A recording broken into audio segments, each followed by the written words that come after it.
بسم اللہ الرحمن الرحیم۔ حضور سیدنا غوث العظم حضرت سیدنا عبد القادر جیلانی رحمۃ اللہ علیہ فرماتے ہیں کہ احوال کے مشاہدہ اور کشف کے وقت اولیاء اللہ پر افعال خداوندی میں سے ایسی چیزوں کا ظہور ہوتا ہے جو عقلوں کو سلب کر لیتی ہے اور عادات و رسوم کو بکھیڑ دیتی ہے۔ حضور سیدنا غوث اعظم فرماتے ہیں کہ افعال خداوندی دو اقسام میں منقسم ہیں، نمبر ایک جلال، نمبر دو جمال۔ اللہ رب العزت اولیاء اللہ کے قلوب پر اپنی دونوں صفات کے ساتھ تجلی فرماتا ہے۔ جلال اس کا قہر ہے اور جمال اس کی رحمت ہے۔ مشاہدہ اور کشف کے بعد اولیاء اللہ دور سے دیکھتے اور سنتے ہیں، انبیاء کرام کی ارواح کی زیارت نصیب ہوتی ہے، ملائکہ اور انبیاء سے کلام کی سعادت حاصل ہوتی ہے، اور یہ سب امور عقل اور عادات و رسوم کے خلاف ہیں۔ جس وقت اللہ کی تجلی قلوب پر ظاہر ہوتی ہے تو اس وقت قلوب میں سرور طاری ہو جاتا ہے۔ اللہ عز و جل ان کے ساتھ بہترین کلام فرماتا ہے، ان کو مختلف انواع و منازل کی بشارت دیتا ہے، اور انہیں وہ منازل نصیب ہوتی ہیں کیونکہ ابتدا سے ہی قلم نے ان چیزوں کو ان کے حق میں لکھ دیا ہے۔ اولیاء اللہ کے لیے عظمت اور جلال خوف کر دینے والا ڈر ہے اور قلب پر ایسا غلبہ لاتا ہے جس کا اثر بدن کے اعضاء پر بھی ظاہر ہوتا ہے۔ حضور نبی کریم صلی اللہ علیہ وسلم سے مروی ہے، خوف شدید کے باعث نماز کے دوران میں آپ کے سینہ مبارک سے ہانڈی کے ابلنے جیسی آواز سنی جاتی تھی، کیونکہ نماز میں آپ کو اللہ عز و جل کا جلال نظر آتا تھا اور آپ پر عظمت الہیہ کا انکشاف ہوتا تھا۔ اللہ عز و جل کے مشاہدہ کے وقت اولیاء اللہ کو جو بشارتیں ہوتی ہیں وہ حقیقت میں ان پر فضل طاری ہوتا ہے اور فضل خداوندی کا ظہور ہو رہا ہوتا ہے۔ جب تک سالک اپنی ہستی میں فانی نہیں ہوتا، ذات حق کے ساتھ باقی نہیں ہو سکتا۔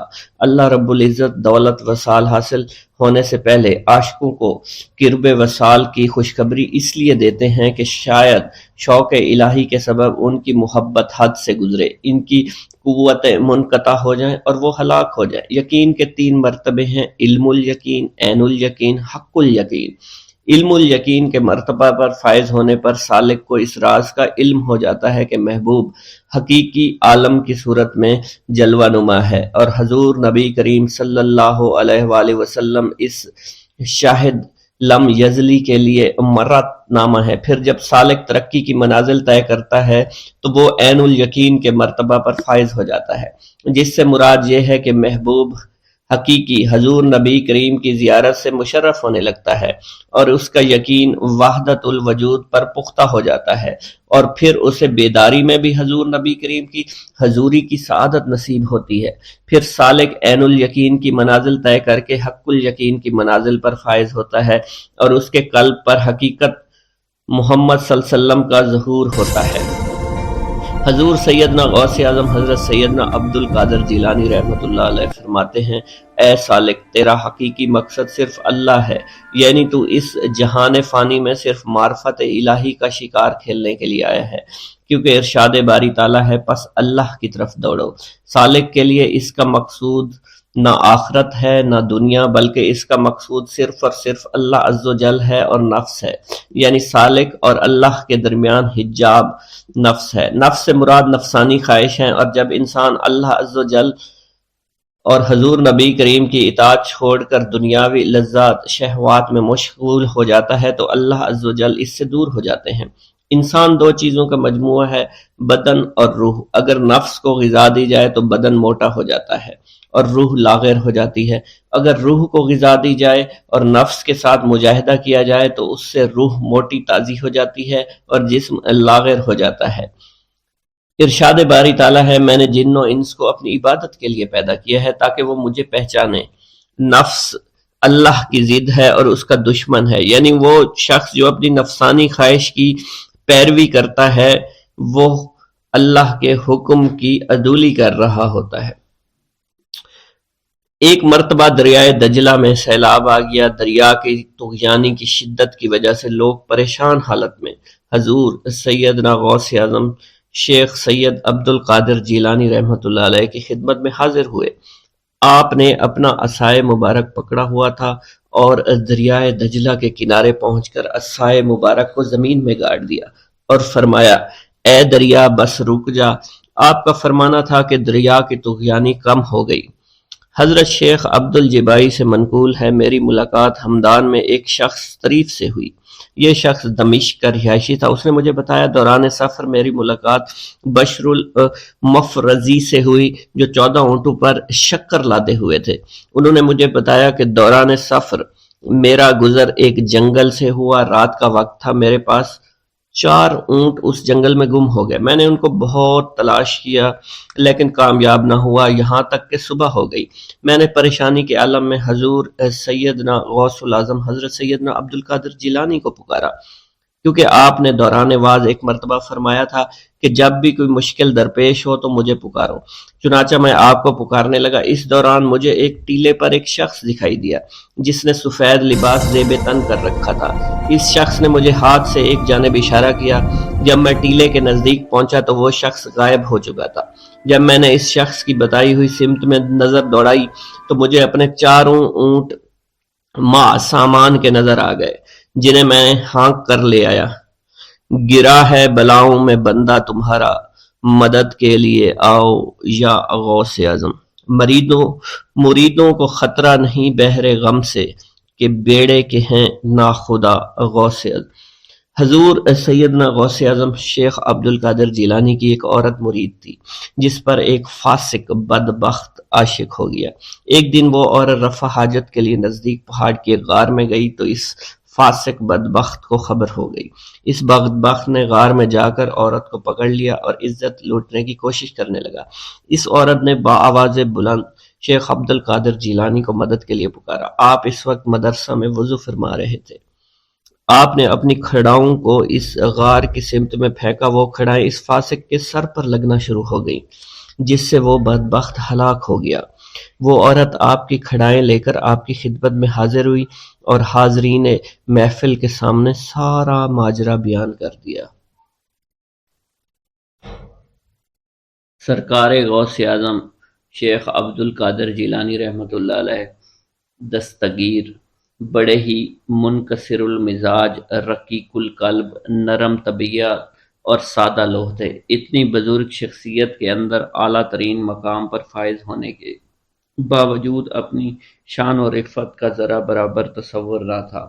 ہر کس و ناقص سے کمال انکساری کے ساتھ ملتے تھے، سب سے محبت کے ساتھ پیش آتے تھے۔ سادگی کا عالم یہ تھا کہ ایک مرتبہ کہیں جا رہے تھے، اثنائے راہ میں ایک گلی سے آپ کا گزر ہوا جہاں کچھ بچے کھیل رہے تھے۔ افتاد طبع کے مطابق ان بچوں سے محبت و شفقت کے ساتھ پیش آئے۔ بچے تو پھر بچے تھے، وہ آپ کی عظمت و شخصیت کو کیا جانیں۔ چنانچہ ایک بچہ نے آگے بڑھ کر کہا کہ 1 پیسہ کی آپ ہمیں مٹھائی لا دیجئے۔ بلا تعطل آپ نے انہیں مٹھائی لا کر دے دی۔ اب تو دوسرے بچوں کو بھی جرأت ہوئی، انہوں نے بھی آپ سے مٹھائی کے لیے پیسے مانگنے شروع کر دیے، لیکن آپ نے کسی بچے سے انکار نہ کی اور سب کو ہی مٹھائی کھلائی۔ گھر کے اوپر بھی آپ کی یہی کیفیت رہتی تھی۔ آپ کی بیویوں میں سے اگر کسی کی طبیعت خراب ہو جاتی تو خود گھر کے سارے کام دست مبارک سے کر لیتے تھے، خود ہی آٹا گوندھ کر روٹیاں پکا لیتے، بچوں کو بٹھا کر کھلا دیا کرتے تھے۔ اکثر کنویں سے پانی کھینچ کر کندھے کے اوپر رکھ کر گھر لے آتے اور گھر میں جھاڑو بھی لگا دیا کرتے تھے۔ غرضے کے کسی کام سے آپ کو آر نہیں تھی۔ آپ کی یہ طرز زندگی کچھ گھر تک ہی محدود نہ تھی، بلکہ جہاں کہیں بھی آپ تشریف لے جاتے یا حالت سفر میں ہوا کرتے تھے اور کسی منزل میں پہنچ کر قیام فرماتے تو وہاں کے اوپر بھی آپ کا یہی انداز ہوا کرتا تھا، یعنی اپنا تمام کام اپنے ہاتھوں سے ہی کیا کرتے تھے، آٹا گوندتے، روٹیاں پکاتے، دوسروں کو کھلاتے۔ سفر کی حالت میں اس قسم کے کاموں سے جب آپ مشغول ہو جاتے تو خدام کرام اور ان مشغولات سے آپ کو علیحدہ رکھنے کے لیے ہزاروں جتن کیا کرتے تھے، تاکہ خدام کی کوششیں اور تدابیر اس وقت بیکار ثابت ہو جاتی جب آپ یہ فرما دیتے تھے کہ میں بھی تم جیسا ایک انسان ہوں، تم روٹیاں پکاتے ہو تو میں کیوں نہ پکاؤں؟ سرکار دو جہاں صلی اللہ علیہ وسلم اور مقدس صحابہ کرام رضوان اللہ تعالی علیہم اجمعین کا بھی یہی طرز عمل تھا۔ پیغمبر اسلام مدینہ طیبہ میں ہوتے تو اپنا کام خود کیا کرتے تھے، سفر میں ہوتے تو تقسیم کار خود فرمایا کرتے تھے۔ صحابہ کرام کی طرح کوئی نہ کوئی کام اپنے ذمے بھی لے لیا کرتے تھے۔ جب اتنی عظیم شخصیت کے مالک ہوتے ہوئے اللہ کے رسول اور لائق کے صد احترام صحابہ ان کاموں کو اپنے ہاتھوں سے کیا کرتے تھے تو میری کیا مجال ہے کہ میں اعتراض کروں اور دوسروں کے کام اپنے سر نہ لوں۔ دور حاضر کے مقتدر رہنما، مقدس پیشوا اور صاحب ثروت حضرت غور فرمائیں، کیا وہ بھی خدام و ملازمین کے ہوتے ہوئے گھر کے کام کرنا خود پسند فرماتے ہیں؟ اگر اپنی عملی زندگی میں پسند کرتے ہیں تو ان کے لیے نعمت لازم کی بشارت ہے۔ یقیناً پروردگار عالم ان کی انکساری، عاجزی اور فروتنی اور سادگی کو پسند فرمایا کرتے تھے۔ اس غرور و تکبر اور دوسروں کو اپنے سے کم تر سمجھنے اور دوسروں سے اچھا برتاؤ کرنے کو عذاب بھگتنے کے لیے تیار رہنا چاہیے۔ ایک نہ ایک دن دنیا میں بھی یہ بلا ذلت اور رسوائی کا سبب بنے گی اور آخرت میں بھی دردناک انجام کا باعث بنے گی۔ سرکار غوث اعظم رحمۃ اللہ علیہ خدا کی راہ میں بہت زیادہ خرچ کیا کرتے تھے۔ آپ کامل مطیع اور فرما بردار تھے۔ اپنی زندگی خدائے بزرگ و برتر اور ان کے نبی کریم صلی اللہ علیہ وسلم کے بتائے ہوئے اصولوں کے مطابق ہی زندگی گزارا کرتے تھے، اس لیے وعدہ و قول کی پابندی کیا کرتے تھے، ایفائے عہد کو نبھایا کرتے تھے۔ جب کسی سے آپ وعدہ فرماتے تو اسے ضرور پورا کیا کرتے تھے اور عہد و پیما کی پوری پابندی کیا کرتے تھے۔ ایک مرتبہ آپ کی خدمت مبارک میں آپ کا ایک عقیدت مند تاجر سفر تجارت پر روانہ ہونے لگا، جسے قبل حاضر ہوا اور دعا و برکت کی التجا کی پیش کی، جسے آپ نے فرمایا جاؤ خیریت کے ساتھ رہو گے اور سلامتی کے ساتھ واپس آؤ گے۔ خوش عقیدہ تاجر یہ پیغام سن کر اطمینان کے ساتھ روانہ ہو گیا، لیکن بعد کو الہام کے ذریعے آپ پر یہ آشکار ہوا کہ اس سفر کے دوران اس کے لیے مکمل تباہی مقتدر ہو چکی ہے۔ آپ کو بڑی تشویش لاحق ہوئی کہ آپ نے تو اس سفر میں اس کو رہائی کا پیغام دیا تھا کہ وہ سلامتی کے ساتھ جائے گا اور سلامتی کے ساتھ آئے گا۔ چنانچہ خدائے بزرگ و برتر کی بارگاہ میں آپ نے دعائیں کی، التجائیں کی اور 60 مرتبہ انتہائی عاجزی اور انکساری کے ساتھ اس شخص کی عافیت و سلامتی کے لیے آپ نے اللہ تعالیٰ سے دعا کی۔ مالک بے نیاز نے کرم فرمایا اور اس کے اوپر جو مصیبتیں آنے والی تھیں اس اندوناک کیفیت سے اس کے خواب میں پہنچ گئیں اور وہ آپ کی دعا سے بفضل الہی واپس آ گیا۔ ایک مرتبہ کا ذکر ہے کہ آپ مجلس میں تشریف فرماتے ایک شخص نے کہا کہ آپ یہیں تشریف رکھیں، انتظار فرمائیں، میں ابھی آتا ہوں۔ اتنا کہہ کر وہ چلا گیا۔ آپ نے انکار نہیں فرمایا اور رضامندی ظاہر فرمائی، اس جگہ پر موجود رہے۔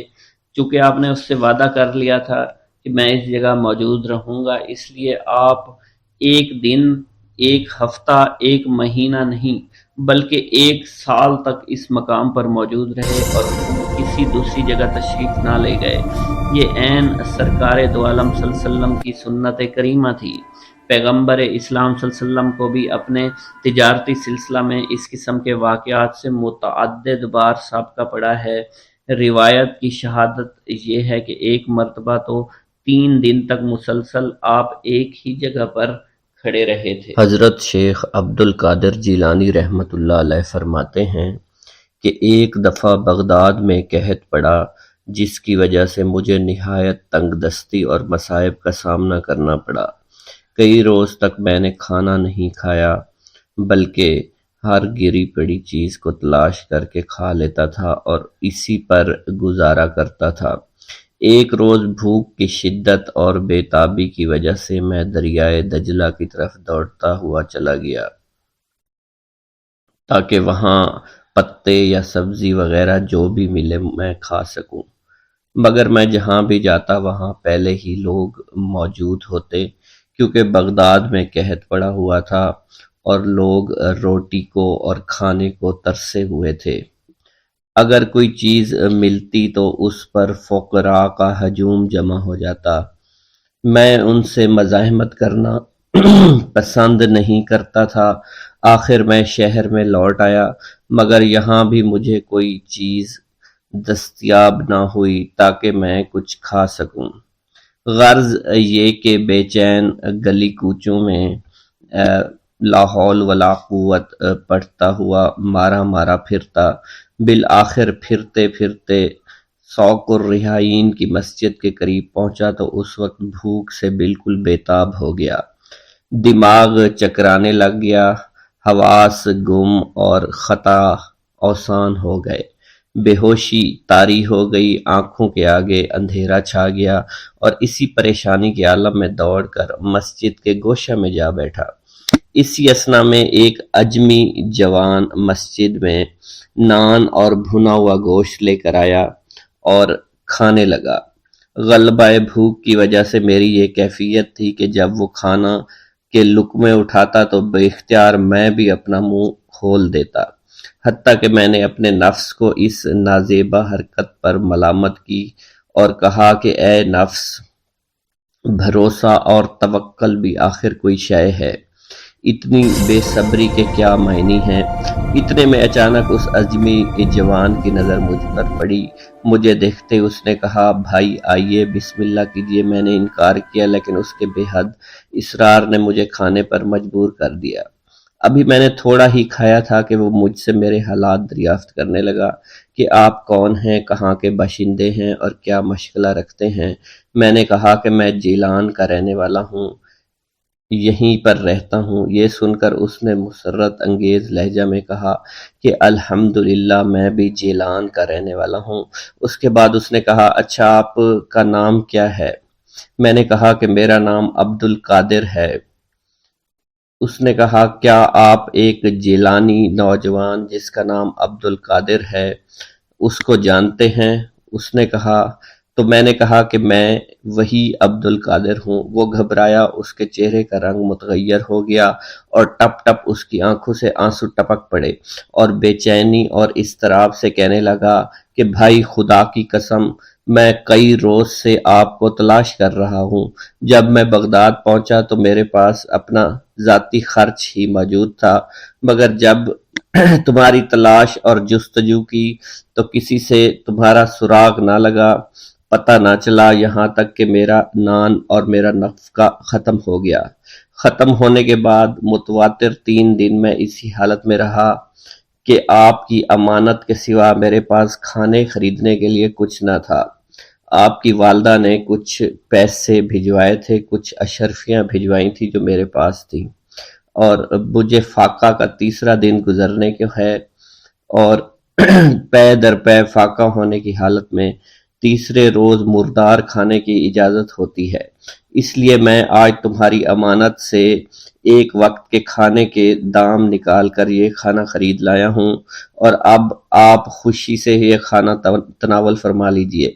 یہ آپ ہی کا کھانا ہے اور میں آپ کا مہمان ہوں۔ اگر پہلے بظاہر یہ میرا تھا، لیکن اب اس کے مالک آپ ہیں۔ میں نے حیرانی اور استعجاب سے پوچھا، کیا معاملہ؟ اس نے کہا کہ آپ کی والدہ نے آپ کے لیے میرے ہاتھ 8 دینار بھیجے تھے، جن سے بوجہ شدت فاقہ میں نے یہ کھانا خرید لیا ہے۔ میں نے آپ کی امانت میں ایک زبردست خیانت کی، جس کے ارتکاب پر میں آپ سے معافی کا خواستگار ہوں۔ اس کا یہ جواب سن کر میں نے اسے تسلی، تسکین اور اطمینان دلایا۔ پھر ہم دونوں سے جو کھانا بچا تھا وہ اس سے ہی دے کر میں نے اسے رخصت کر دیا۔ مل گیا جو اسے انعام خدا جانتے تھے، نہ برا جانتے تھے نہ بھلا جانتے تھے۔ حاجتیں لے کے کسی در پہ گئے تو نہ کہو نہ زمیں بوس کی عادت تھی نہ تسلیم کی خو۔ اسی طرح شیخ ابو محمد عبداللہ جبائی کا بیان ہے کہ مجھ سے حضرت شیخ عبد القادر جیلانی رحمۃ اللہ علیہ نے فرمایا کہ ایک دن میں ایک صحرا میں ایک جگہ بیٹھا فقہ کا سبق یاد کر رہا تھا اور افلاس و غربت فاقہ تنگ دستی کے ہاتھ سے نالا تھا کہ غیبی نے آواز دی کہ اے عبد القادر جاقوت لاموت کے لیے قرض لے لے تاکہ تحصیل علوم میں تجھے دقت پیش نہ آئے۔ میں نے جواب میں کہا کہ میں کس منہ سے قرض لوں، میں تو ایک مفلس اور فاقہ کش آدمی ہوں، میرے پاس تو ایک جبہ تک نہیں، کس طرح ادا کروں گا؟ حاطف غیبی نے کہا مطمئن رہو، ادا کرنا ہمارے ذمہ ہو گیا۔ یہ سن کر میں ایک نان بھائی کے پاس آیا، اس نے کہا کہ مجھے اس شرط پر ہر روز بطور قرض 1.5 روٹی دے دیا کر کہ اگر مجھے کہیں سے کچھ دستیاب ہو گیا تو تجھے ادا کر دوں گا، اگر میں مر گیا تو مجھے معاف کر دینا۔ نان بھائی نے جب یہ الفاظ سنے تو بے اختیار رو پڑا، کہنے لگا کہ حضرت میں نے آپ کو اجازت دی، جو آپ کا جی چاہے مجھ سے لے جایا کریں۔ چنانچہ میں اس روز سے ہر روز 1.5 روٹی لے کر آیا کرتا تھا۔ جب مجھے روزانہ روٹی لا کر ایک مدت ہو گئی تو ایک دن مجھے یہ معاملہ بہت ناگوار گزرا کہ کھانے تو جاتا ہوں مگر ابھی تک کچھ ادا نہیں کر سکا۔ اتنا خیال آنا تھا کہ آواز آئی کہ اے عبد القادر فلاں دکان پر جا اور جو کچھ وہاں نظر آئے اٹھا کر اس سبزی فروش کو دے دے۔ جب میں اس دکان پر آیا تو وہاں ایک پارا زر پڑا ہوا تھا، میں نے اٹھا کر سبزی فروش کو دے دیا۔ شیخ ابو محمد عبداللہ جبائی کا بیان ہے کہ مجھ سے شیخ عبد القادر جیلانی نے فرمایا کہ اہل بغداد کی ایک جماعت علم فقہ میں مشغول تھی۔ جب غلہ کے دن آتے لوگ ایک گاؤں میں اناج مانگنے چلے جاتے اور وہاں سے کچھ غلہ وصول کر لاتے۔ ایک دفعہ انہوں نے مجھ سے کہا کہ آؤ تم بھی ہمارے ساتھ چلو، چنانچہ میں اس وقت کم سن تھا اس لیے میں ان کے ہمراہ ہو لیا۔ اسی وقت ایک نہایت ہی متقی پرہیزگار اور بہت ہی نیک شخص تھا جسے شریف باقوبی کے نام سے پکارتے تھے۔ میں اس کی زیارت کے لیے گیا، اس نے مجھے اثناء گفتگو میں کہا کہ طالبان حق کبھی کسی کے آگے ہاتھ نہیں پھیلاتے۔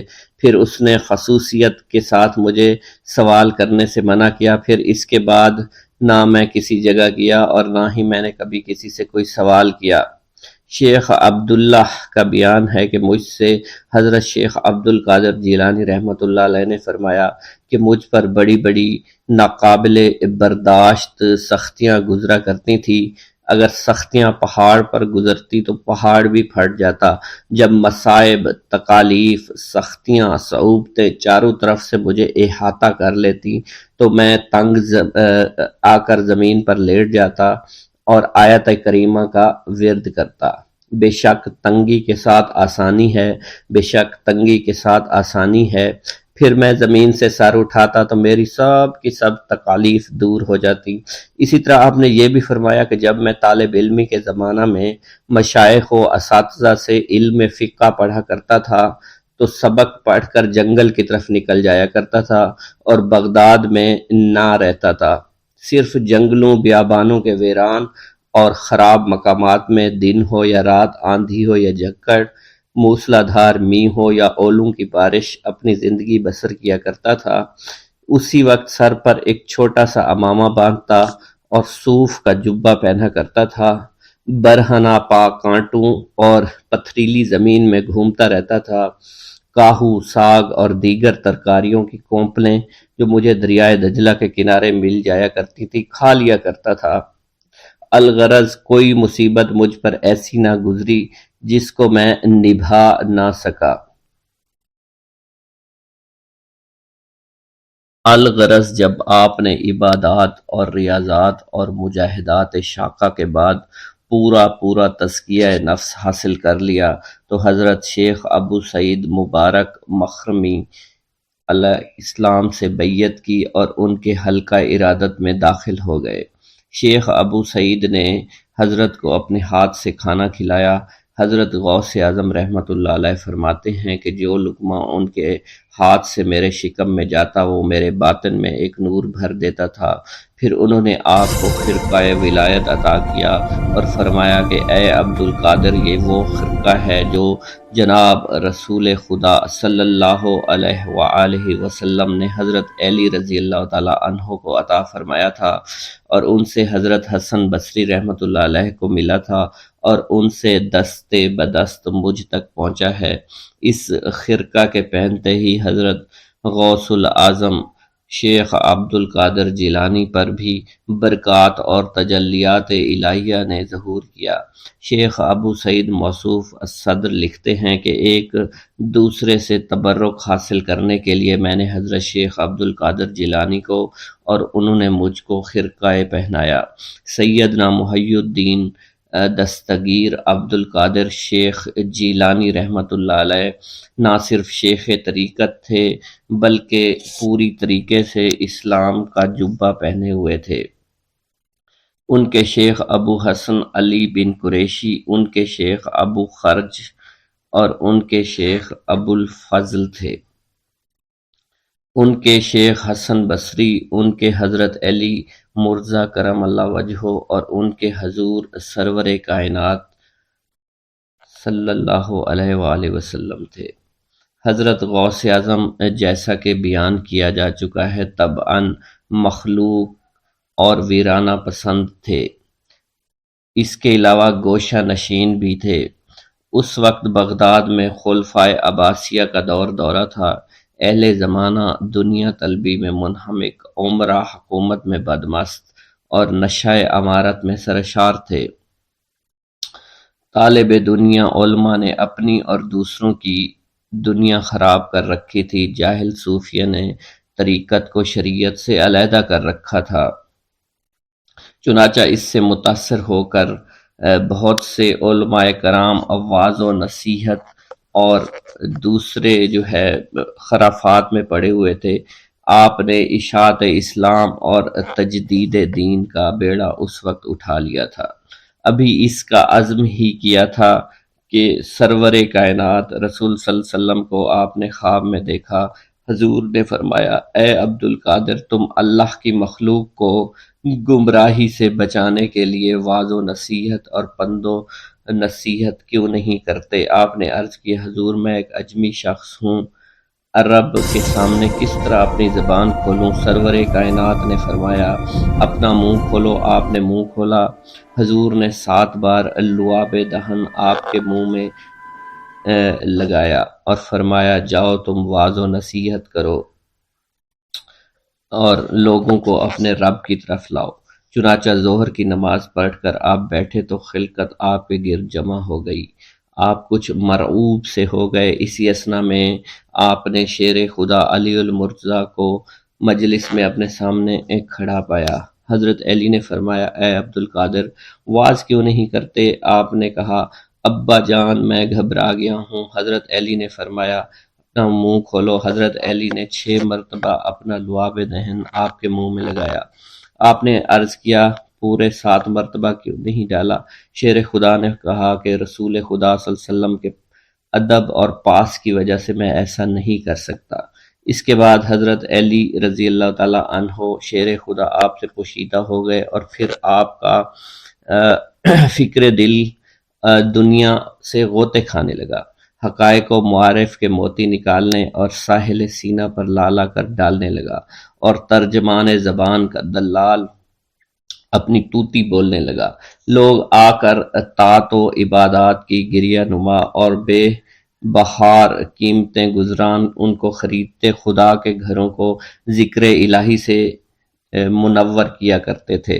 تھوڑے عرصے بعد اطراف و اکناف بغداد میں آپ کی بہت شہرت ہو گئی۔ آپ کی مجلس اور واعظ میں لوگ کثرت سے آنے لگے کہ مدرسہ کی جگہ ان کے لیے کافی نہ ہوتی تھی، اور تنگی کی وجہ سے لوگ مدرسہ کے باہر سڑک پر ہی بیٹھ جایا کرتے تھے۔ ہجوم کی کثرت کی وجہ سے عمرائے شہر نے قرب و جوار کے مکانات کو شامل کر کے مدرسہ کو وسیع العریض کر دیا تھا۔ الغرض 28 ہجری میں یہ مدرسہ ایک عالی شان عمارت کی صورت میں بن کر تیار ہو گیا تھا۔ آپ نے نہایت جد و جہد کے ساتھ واعظ و تدریس اور افتاد کا کام شروع کر دیا۔ دور دراز ممالک کے لوگ آپ سے علوم شریعت و طریقت کے حصول کے لیے جوق در جوق آنا شروع ہو گئے۔ تھوڑے ہی عرصے میں علماء و صلحاء کی ایک بڑی جماعت آپ کے پاس تیار ہو گئی۔ آپ سے علوم حاصل کر کے بہت سے لوگ اپنے شہروں کو واپس چلے گئے اور تمام عراق میں آپ کے مریدین کثرت کی تعداد میں پھیلنا شروع ہو گئے۔ یوں تو آپ کے لاتعداد اور بے شمار تلامذہ تھے جنہوں نے آپ سے باقاعدہ علوم و شریعت و طریقت کی تعلیم حاصل کی، لیکن یہاں صرف ان چند مشاہیر کے اسماء گرامی بیان کیے دیتا ہوں۔ استاد میر محمد جیلانی، عبداللہ بطائمی، مکی بن عثمانی، محمد بن ابوالکلام، احمد بن اسماعیل۔ کچھ عرصہ بعد آپ کی شہرت وسیع اور عالمگیر ہو گئی۔ آپ کی عظمت و محبوبیت مخلوق کے قلوب میں گھر کر گئی۔ دور دراز سے کٹھن منزلیں طے کر کے لوگ آنے لگے اور آپ کی مجلس و واعظ میں شریک ہونے لگے۔ آپ کے صاحبزادہ حضرت شیخ عبد الوہاب رحمۃ اللہ علیہ بیان فرماتے ہیں کہ میرے والد ماجد واعظ سے پہلے خطبہ یوں شروع کیا کرتے تھے: الحمدللہ رب العالمین، اور یہ آپ 3 دفعہ فرمایا کرتے تھے۔ اور بہت سے لوگ آپ کی مجلس اور واعظ میں شریک ہوا کرتے تھے۔ ایک روز حضور غوث سے مآب کی مجلس میں 10,000 کے قریب آدمی جمع تھے۔ شیخ علی بن ابی نصر بھی آپ کے سامنے بیٹھے تھے کہ یکا یک ان کو نیند آ گئی۔ حضور غوث اعظم نے لوگوں کو فرمایا کہ خاموش ہو جاؤ۔ یہ فرمانا ہی تھا کہ لوگ ایسے خاموش ہوئے اگر سوائے سانسوں کی کوئی آواز سنائی نہیں دیتی تھی۔ پھر حضور غوث ممبر سے اترے اور شیخ علی ابن نصر کے روبرو ادب سے کھڑے ہو گئے اور بغور ان کو دیکھنے لگے۔ کچھ دیر کے بعد شیخ علی رحمۃ اللہ علیہ جاگ اٹھے۔ حضور غوث پاک نے ان سے دریافت کیا کہ کیا آپ نے رسول خدا صلی اللہ علیہ وسلم کو خواب میں دیکھا ہے؟ شیخ نے جواب دیا، ہاں۔ آپ نے فرمایا، میں حضور صلی اللہ علیہ وسلم کے ادب کے لیے ہی کھڑا ہوا تھا۔ پھر حضرت غوث پاک رحمۃ اللہ علیہ نے پوچھا کہ حضور اکرم صلی اللہ علیہ وسلم آپ کو کوئی وصیت بھی فرمائی ہے؟ شیخ علی نے جواب دیا کہ آپ کی خدمت اقدس میں رہنے کی تلقین فرمائی ہے۔ میرا یہ قدم تمام اولیاء کرام کی گردن پر ہے۔ ایک مرتبہ محلہ حلبہ میں اپنے مہمان خانے میں وعظ فرماتے ہوئے حضور سیدنا غوث اعظم پر اچانک حالت کشف طاری ہوئی۔ آپ رحمت اللہ علیہ نے فرمایا، میرا یہ قدم ہر ولی اللہ کی گردن پر ہے۔ یہ ارشاد سن کر تمام اولیاء اللہ نے اپنی گردنیں جھکا دیں۔ صلحائے امت نے اس کی توضیح فرمائی ہے کہ آپ رحمت اللہ علیہ کے عہد مبارک اور بعد میں قیامت تک آپ کی عطا کے بغیر ولی اللہ ولایت کے درجے پر فائز نہیں ہو سکتا۔ سلطان الہند حضرت خواجہ معین الدین چشتی المعروف خواجہ غریب نواز اس وقت خراسان کے پہاڑوں پر مجاہدات میں مشغول تھے۔ انہوں نے بھی حضور سیدنا غوث اعظم کا ارشاد گرامی سن کر اپنی گردن جھکا دی اور یوں عرض گزار ہوئے، آپ کے قدمین شریفین میرے سر اور میرے آنکھوں پر ہیں۔ حضور سیدنا غوث اعظم فرماتے ہیں کہ میں 10 برس کی عمر میں اپنے شہر کے مکتب میں حصول علم کے لیے جایا کرتا تھا۔ اس وقت میرے ساتھ ملائکہ بھی ہوتے تھے جو میرے آگے پیچھے میری حفاظت کے لیے چلتے تھے۔ جب میں مدرسہ پہنچتا تو یہ منادی کرتے تھے، اللہ کے ولی کے لیے جگہ خالی کر دو۔ چنانچہ وہ میرے لیے جگہ خالی کر دیتے تھے۔ ایک مرتبہ میں نے ایک ایسے شخص کو دیکھا جس نے فرشتوں کی آواز سن کر کہا، جس میں کوئی مزاحمت نہ ہوگی، کہ یہ ایک نہایت معزز گھرانے کا فرد ہے اور عن قریب اس کو وہ عظمت حاصل ہوگی جس میں کوئی مزاحمت نہ ہوگی اور اس کو ایسا قرب نصیب ہوگا کہ اس کو کوئی فریب نہ دے سکے گا۔ پھر 40 برس بعد میں نے اس شخص کو پہچانا، وہ شخص ابدالوں میں سے تھا۔ حضرت شیخ ابو سعود احمد بن بکر حریمی سے مروی ہے کہ حضور سیدنا غوث اعظم نے فرمایا کہ میں 55 سال تک